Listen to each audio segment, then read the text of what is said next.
Bom, o Underted mandou, salve, salve família. Freixo, voltando à questão das cotas. Concordo com o Monark sobre as cotas por renda e não por questões raciais. Veja, existem brancos pobres e negros ricos também, mesmo que em minoria. Tenho medo de que uma política de cotas raciais possa piorar mais o racismo do que resolver o problema. Você é branco ou você é preto? Vai ser meio ruim. Não, não é.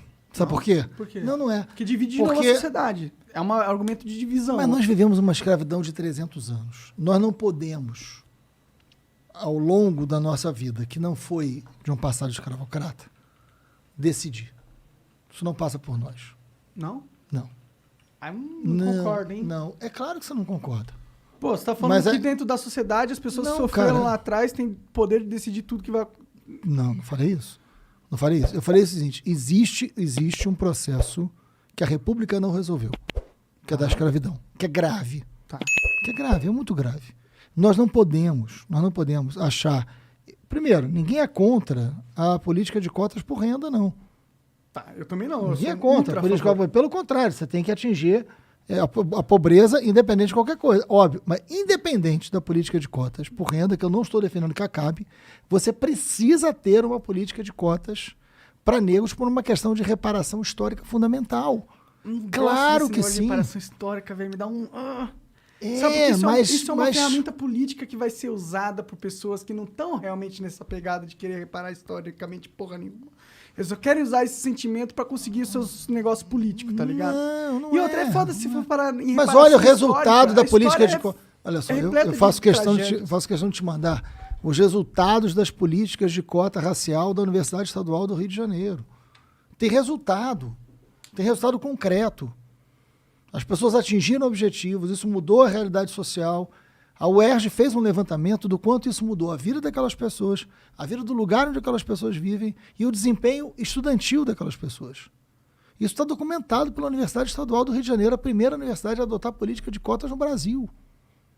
Então tem algo bem sucedido documentado sobre política de cotas. Não há mais essa dúvida se vale ou não a pena ter política de cotas. A política de cotas já deu certo. Cotas eu acho interessante. De cota racial. Estou falando da cota racial. A UERJ é cota racial. A UERJ é cota racial. Está documentado. Não há mais dúvida que a cota racial... De renda já não tem um viés racial? Você está falando de um país... do histórico mesmo. Você está falando de um país que é racista. Você está falando de um país que teve escravidão. Você está falando de um país que...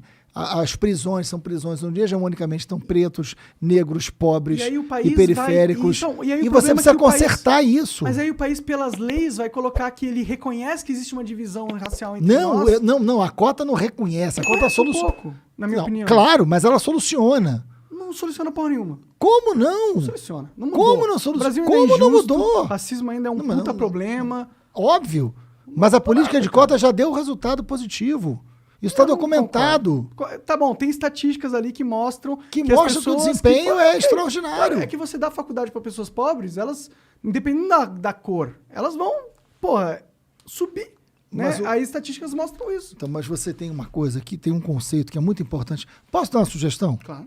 Porque para falar sobre isso, muito melhor do que eu, chamo o Silvio Almeida aqui. Tá. A gente está tentando. Você consegue ajudar ligar? A gente? Tento. Por favor. Porque o Silvio tem autoridade para falar sobre isso muito mais do que eu. Perfeito. Né? Ou a Djamila, ou enfim.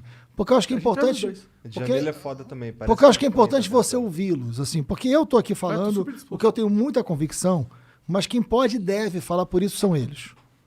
São eles, não sou eu. Tá bom. Né? Eu tenho a obrigação de falar o que penso sobre isso, sobre o que sinto sobre isso. Mas eu acho muito importante chamar o Silvio Almeida, chamar a Djamila, ou chamar, enfim, tem tantos outros, né? Mas chamar para ouvi-los, né? Tá. Porque eu acho que é importante isso. Eu acho que eu ajudo a chamar o Silvio. Tá, eu vou ouvindo, mas vou questioná-los também. Não, deve.